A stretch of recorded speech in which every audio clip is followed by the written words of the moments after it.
Hello नमस्कार, कशा आहात सगळेजण? आय होप तुम्ही सगळे खूप खूप छान असाल. यावेळी टाईम बघू शकता, सकाळचे 7:30 वाजलेले आहेत. आजचा वार सोमवार आहे, तारीख आहे 19 जानेवारी. तर सगळी मॉर्निंगची कामं झालेली आहेत, आंघोळ झालेली आहे आणि रेडी होऊन आलेली आहे किचनमध्ये स्वयंपाक करण्यासाठी. तर चला, स्वयंपाकामध्ये काय बनवायचं विचार करत आहे. म्हणजे विचार करणे खूप मोठं काम वाटतं. जर आपण विचार करून ठेवलं ना, खूप लवकर आपली कामं होतात. पण आता बघूया काय बनवूया. म्हणजे जास्त बनवलं तर खपतच नाही स्वयंपाक आजकाल, असं होत आहे. तर चहा यांच्यासाठी बनलेला आहे. आता मी हळदीचं पाणी घेतलं सकाळी सकाळी. येता माझ्यासाठीही चहा बनेल. खिडकी वगैरे बंद आहे कारण खूप थंडी वाजत आहे. म्हणजे 2-4 दिवस थंडी नव्हती, कमी झालेली होती म्हणजे आभाळ आल्यामुळे. आता आभाळ नाही आहे त्यामुळे खूप थंडी वाजत आहे. म्हणून खिडकी वगैरे मी काही आणखीन उघडलेलं नाही आहे. आणि मग बाहेरची सगळी कामं झालेली आहे, झाडणं पुसणं, अंगणाची साफसफाई, रांगोळी काढून फुलं घेऊन येणं, हे सगळी बाहेरची कामं मी केली. अगोदर मी स्वयंपाक करून घेते आणि मग देवपूजा करायला सुरुवात करते. कारण खूप डिस्टर्ब होतं, थोडंसं ते काम होतं, थोडंसं हे होतं. एकही काम माझं व्यवस्थित होत नाही. उठाबशा खूप होता देवपूजा करते वेळेस. तर विचार करते की देवपूजा करते वेळेस ना डिस्टर्ब नको, अगोदर स्वयंपाक करायचं, मग निवांत देवपूजा करूया. म्हणजे थोडासा लेट झाला काही हरकत नाही, पण घडी घडं उठायला नको. तर चला, म्हणजे छान मग नमून देवपूजा केली ना छान वाटतं. चला, मग अगोदर स्वयंपाक करते. स्वयंपाकामध्ये काय करू ते विचार करत आहे. म्हणजे वरण बनवलं, भाजी बनवलं, जास्त होत आहे ते. कांदे आणि हिरवी मिरची टाकून चटणी जशी बनवतात ना, तशी मी बनवणार आहे आज. तर चला, कांदे घेऊन येते. मोड आलेले कांदे खूप जास्त आहेत, ते घेऊन येते आणि मग त्याचीच आज भाजी बनणार. तर इकडे बघू शकता, भाजी बनवण्यासाठी मी खूप सारे कांदे चिरून घेतले, 3-4 हिरव्या मिरच्या, 1 टमॅटो आणि थोडीशी कोथिंबीर बारीक चिरून घेतली. आणि कुकरला भात लावलेला होता, वरण बनलेलं आहे. फक्त टेन्शन होतं ते भाजीचंच. चला, आता पटकन भाजी बनवून घेऊ. तर पॅन ठेवलेले गरम होण्यासाठी. हे पॅन जाड आहे ना, त्यामुळे थोडासा वेळ जास्त लागतो गरम होण्यासाठी. आणि एक वेळा गरम झालं की कुठेही प्रोसेसिंग थांबणार नाही. आणि भाज्या खूप छान बनतात यामध्ये, म्हणजे भाजी करपणार नाही. सुक्या भाज्या तरी खूप छान बनतात. तर इकडे 2 चमचे तेल घेतलं, मोहरी जिरं टाकलं, लसूण टाकलं, परतून घेतलं. नंतर कांदे, हिरवी मिरची, कोथिंबीर हे सगळं एकत्र टाकून परतून घेतलं. आणि टमॅटो टाकून थोडा वेळ परतून घेतलं. हां, त्या टोक्यात सुके मसाले जसं हळदी पावडर, धना पावडर आणि थोडीशी लाल मिरची पावडर, मसाला, चवीपुरतं मीठ टाकलेलं आहे. छान परतून झाकून ठेवलेलं आहे. तर भाजी वगैरे बनली, पूर्ण स्वयंपाक झाला, सगळ्यांचं जेवण झालं, देवपूजा झाली. ही सगळी कामं झाल्यानंतर दुपारी मला इस्त्री करायची होती आज, म्हणून थोडंसं लवकर मी किचनची कामं आवरून घेतली. आणि ही साडी जी आहे ना काठापदराची, ते घालण्याचा मुहूर्तच लागेना. म्हणजे मकर संक्रांती दिवशी मला घालायचं होतं, पण त्या दिवशी पिवळे कपडा म्हणजे पिवळे वस्त्र घालायचे नव्हते, म्हणून त्या दिवशी मी घातलं नाही. साधीच साडी घातलेली होती, पण ती साडी पण तुम्हाला खूप आवडली. खूप साऱ्या ताईंची कमेंट आली की ताई साडी खूप छान दिसत आहे. तर ही साडी आता मी पॅक करून घेऊन जाणार आहे. कुठे का नाही, मी नंतर व्हिडिओमध्ये शेअर करेन की मी कुठं जायच्या तयारीत आहे. म्हणजे बॅग मी आजच भरून ठेवत आहे, कारण नंतर ना विसराविसर होते. आणि हे सगळं म्हणजे घरची कामं सगळ्यांचं आवरून आपल्याला कुठंतरी 2-4 दिवसासाठी जायचं आहे ना, सगळं आवरायचं असतं, सगळ्यांचं बघायचं असतं. त्या नादामध्ये आपल्याला काय काय घेऊन जायचं आहे तेच विसरतो आपण. म्हणून मी आज सगळ्या जी साड्या जास्त दुमडलेल्या आहेत, म्हणजे बघू शकता ही काठापदराची साडी खूप सुंदर आहे आणि खूप नाजूक पण आहे. आणि असं डायरेक्ट मी इस्त्री करत होते, पण ते जमतच नव्हतं, कपडा खराब होत होता. म्हणून मी काय केलं, एक न्यूजपेपर घेतला आणि त्यावरती ठेवलं आणि त्यावरती इस्त्री फिरवली. छान गरम झाल्यानंतर एकदम परफेक्ट इस्त्री बसलेली आहे आणि कपडाही खराब झालेला नाही आहे, कारण ह्या साड्या खूप नाजूक असतात. त्यामुळे डायरेक्ट इस्त्री केलं तर काय होतं, चिटकत होतं त्याला आणि कपडा खराब होत होता. आणि खूपच असं चोळामोळा झालेला आहे साडीचा. तुम्ही बघू शकता याचं काठ जे आहे ना, खूप चोळामोळा झालेलं होतं. एकदम छान आणि कडक इस्त्री बसलेली आहे. पाणी शिंपलं तर आणखीनच छान बसते, पण मला भीती वाटत होती शॉर्ट वगैरे लागायची, त्यामुळे ना मी असंच केलं. पाणी वगैरे काही शिंपलं नाही, फक्त वरती पेपर ठेवलं आणि पेपरावरती मी इस्त्री फिरवली. एकदम छान कडक साडीला इस्त्री बसलेली आहे. तर साडी इस्त्री करून घेते. आणखीन एक दुसरी साडी मी आणून ठेवली, ती पण खूप सुंदर आहे, पण कॉटन आहे. त्यामुळे एक वेळा ही साडी ती घातली ना, पूर्ण चोळामोळा होते, नंतर इस्त्री केल्याशिवाय ती घालताच येत नाही. तर ती ही साडी इस्त्री करण्यासाठी मी आणून ठेवलेली आहे. तर ही बघू शकता, ही साडी पूर्ण इस्त्री झालेली आहे. खूप चोळामोळा झालं होतं काट्याचं, छान परफेक्ट इस्त्री झालेली बघू शकता तुम्ही.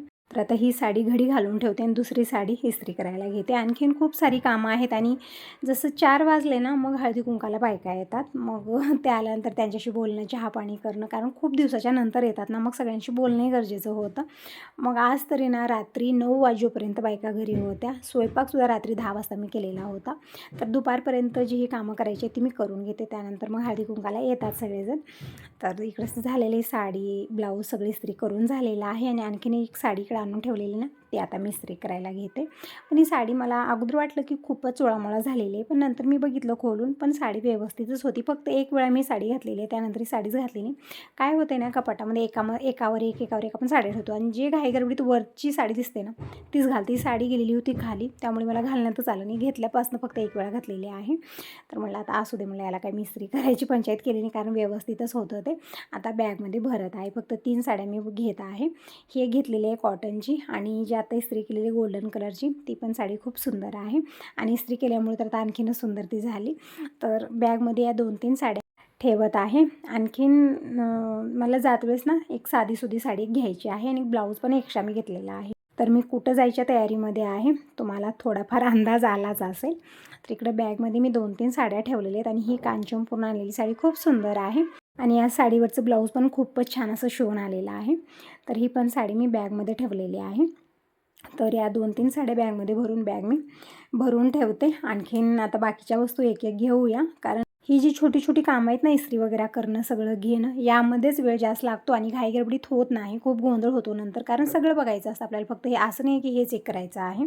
त्यामुळे ना मी ही कामं अगोदरच करत आहे. तर बॅगमध्ये इकडं साड्या मी ठेवलेल्या आहेत, आणि बॅग नेऊन तिकडच्या रूममध्ये ठेवते. तर काल दिवस असा गेला, म्हणजे जसं तुम्हाला म्हटलं, मी रात्री 9 वाजेपर्यंत बायका होत्या घरी, म्हणजे येण्यावर होत्या, आणि रात्री 10 वाजता मी स्वयंपाक केला, आणि जेवण करायला आम्हाला 11 वाजलेले होते, आणि सगळी किचनची कामं आवरून झोपायला 11:30-12 वाजलेली होती. इतका लेट झालेला होता. सकाळी मी आज थोडंसं लेट उठले, आणि लेटच कामं झाली माझी. तर वरण भात मी बनवलं. आता भाजी बनवायची, पण त्या अगोदर मला मेहंदी मिक्स करायची होती. त्यासाठी मी लोखंडी कढई घेतलेली आहे, आणि यामध्ये 1 ग्लास पाणी, 4 ते 5 चमचे चहा पावडर, 1 चमचा मेथी दाणा, आणि जास्वंदीची फुलं आणि पानं पण टाकलेली आहेत, म्हणजे केस गळती कमी होते असं म्हणतात यानं. तेही टाकलं, आणि एक कोरपडीचं पान पण टाकलेलं आहे कट करून, आणि सगळं मी व्यवस्थित शिजवून घेतलं, म्हणजे छान उकळून घेतलं पाणी अर्धं होईपर्यंत. मग हे छान गार झाल्यानंतर यामध्ये मी मेहंदी मिक्स करत आहे. तर निशा मेहंदी घेतली, आपण लाल पण घेऊ शकता, आपण काळी पण घेऊ शकता. मी इकडे ब्लॅकच घेतलेली आहे. 4 पॉकेट ही मेहंदी घेतली. थोडीशी येते, आपण लाल घेतली ना जास्त असते त्यामध्ये, पण ही ब्लॅक कलरची मेहंदी ना कमीच येते. तरी मी 4 पॉकेट घेतलेल्या आहेत, आणि यामध्ये हे जे पाणी शिजवलेलं ना उकळलेलं, ते मी गाळून टाकलेलं आहे.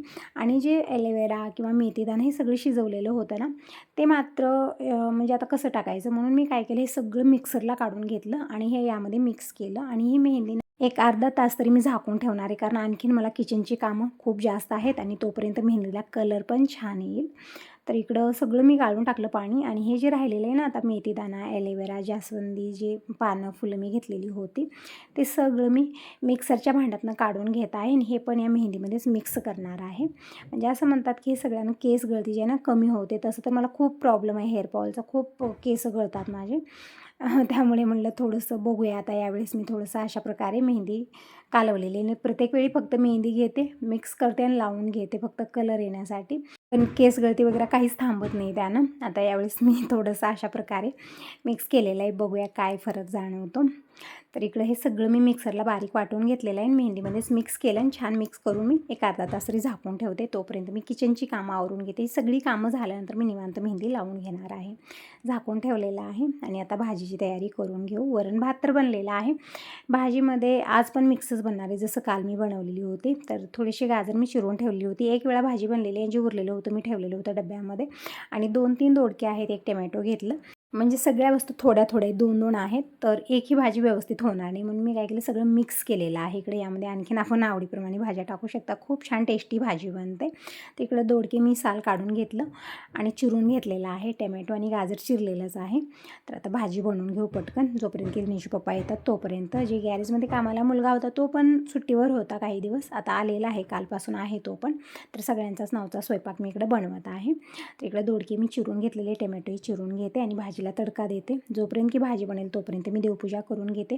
भाकरी बनवते, आणि बाजरीच्याही भाकरी मला आज बनवायची, म्हणजे थोडंसं पीठ राहिलेलं आहे. मी भोगी दिवशीही बाजरीच्या भाकरी बनवलेल्या होत्या, आणि आज परत मी बनवत आहे, म्हणजे थोडंसं राहिलेलं पीठ आता किती दिवस ठेवणार ते. तर म्हणलं आज बाजरीच्या थोड्या आणि ज्वारीच्या थोड्या भाकरी बनवूया. तर इकडं दोडके, टोमॅटो, कोथिंबीर सगळं बारीक चिरून झालेलं आहे. आता भाजीला तडका देऊ, आणि तोपर्यंत हे पण येतील. म्हणजे टाईम आज ना खूप फास्ट जाते, म्हणजे मला लेट झाला ना असं वाटतं की टाईम फास्ट जात आहे, पण टाईम आपल्या हिशोबानंच जातं. तर इकडं मसाले डब्बा, तेलाचा डब्बा, परत साखर, पत्ती सगळं मी इकडं अलमारीत ठेवलं आहे, कारण खिडकी ठेवल्यानं काय होत आहे ना, खूप स्पेस पण धरतं आणि खिडकी व्यवस्थित मला स्वच्छच करायला जमत नाही. म्हणून यावेळेस मी काय केलं, डब्बे सगळीकडे अलमारीत ठेवलेले, तर ते सगळं घेतलं मी. कढई गरम झाल्यानंतर तेल घेतलेले 2 चमचे. तेल छान गरम झाल्यानंतर मोहरी, जिरं, लसूण टाकलं. नंतर यामध्ये जी भाज्या चिरून ठेवलेल्या होत्या सगळ्याच टाकलेल्या आहेत आणि छान परतून घेतलं फोडणीमध्ये थोडा वेळ. नंतर टाकलेत मसाले, हळदी पावडर, धना पावडर, लाल मिरची पावडर, थोडीशी साखर, म्हणजे भाजीला चव छान येते, बॅलन्स होतं सगळं. चवीपुरतं मीठ टाकलं, थोडासा मसाला, छान मिक्स करून घेतलं आणि आता झाकून ठेवूया कमी गॅसवरती. म्हणजे पाणी वगैरे टाकणार नाही, सुकी भाजी बनत आहे, खूप छान बनते ही भाजी. आणि जे हे पसारे इकडे काढून ठेवलेले ना, सगळं मी जागेवर ठेवून दिला. आणि आता भाकरी बनवायला घेऊया, थोड्या वेळात हे पण येतील. तर त्या अगोदर मी इकडं कोथिंबीर निवडून घेते. कोथिंबीर ना मी निवडून डब्यात भरून ठेवलेली होती, पण खूप दिवस झाला आणि खूप जास्त कोथिंबीर आणलेली. म्हणजे आज एक पेंडी आणली तर उद्या परत एक पेंडी आणली, म्हणजे 2 पेंड्या. मेथीची भाजी असली तर त्याची भाजी तर बनवतो, पण कोथिंबीरीचं काय करणार, तितकं थोडीशी आपण भाजीला टाकत असतो. त्यामुळे कोथिंबीर खूप जास्त झाली आणि ठेवल्या खराब पण झाली आहे. तर त्यामधली जितकी चांगली कोथिंबीर होती ती काढून घेतली आणि डब्यात ठेवल्यामुळे पाणी पण सुटत आहे. म्हणून यावेळेस मी पेपरात ठेवलेला आहे, म्हणजे पाणी यामध्ये ॲब्झॉर्ब केलं जाईल. आणि खराब कोथिंबीर बघू शकता किती जास्त निघालेली आहे, सगळी काढली मी, कारण तसं ठेवलं तर सगळीच खराब झाली असती. तर कोथिंबीर निवडून घेतली, भाजी एक वेळा परतून घेतली, खूप छान भाजी बनलेली आहे. आता भाकरी बनवून घेते. तर अगोदर तर मी ज्वारीच्या भाकरी बनवल्या, आता मी बाजरीच्या बनवत आहे. आणि पूजा वगैरे आणखीन झालेली नाही, आज जसं मी तुम्हाला म्हणलं लेट खूप झालेला आहे. दिनेश पप्पा आहेत, अगोदर टिफिन भरून दिलं, नंतर मी सगळी कामं आवरली आणि मेहंदी लावून घेतली. मेहंदी लावून एक 15-20 मिनिट मी ठेवली, नंतर मी धुवून घेतलेली. आणि थोडा वेळ मी उन्हाला बसलेली होती, कारण खूप थंडी वाजत होती. म्हणजे थंडी कमी झाली होती, आता परत वाढलेली आहे. तर मेहंदी धुवून झाल्यानंतर थोडा वेळ मी बाहेरच बसली होती, छान वाटत होतं उन्हाला. तर आता याचसोबत या व्हिडिओला इथंच एंड करते. व्हिडिओ कसा वाटला नक्की सांगा. पहिल्यांदा बघत असाल तर चॅनलला सबस्क्राईब करा, लाईक करा. Bye bye, take care. भेटूया नेक्स्ट व्हिडिओमध्ये. आता थोडा वेळ मी उन्हाला बसणार आहे. खूप छान वातावरण झालेलं आहे, म्हणजे थंडी खूप वाजत आहे. आतमध्ये तर खूप थंडी असते, पण या वेळेमध्ये जेवणं खाणं सगळं झालं की निवांत एक 10-15 मिनिट मी उन्हाला बसते. मग त्यानंतर बाकीची कामं मी करणार आहे. छान वातावरण झालेलं आहे.